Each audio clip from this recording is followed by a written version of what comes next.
الفاظ کی اپنی ہی ایک دنیا ہوتی ہے.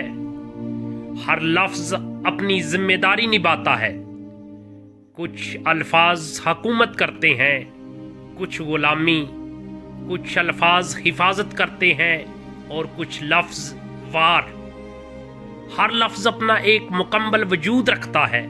جب سے میں نے لفظوں کو پڑھنے کے ساتھ ساتھ سمجھنا شروع کیا ہے تو سمجھ آیا لفظ صرف معنی نہیں رکھتے، یہ تو دانت رکھتے ہیں، یہ کاٹ لیتے ہیں، یہ ہاتھ رکھتے ہیں جو گریبان کو پھاڑ دیتے ہیں، یہ پاؤں رکھتے ہیں جو ٹھوکر لگا دیتے ہیں. اور ان لفظوں کے ہاتھوں میں لہجے کا اسلحہ تھما دیا جائے تو یہ وجود کو چھلنی کرنے پر بھی قدرت رکھتے ہیں. اپنے لفظوں کے بارے میں محتاط ہو جاؤ.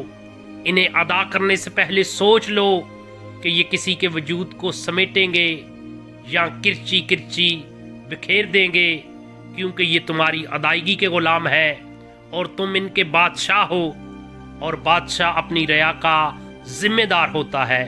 دوستو، اگر ویڈیو اچھی لگے تو لائک اور شیئر ضرور کر دینا. اللہ حافظ.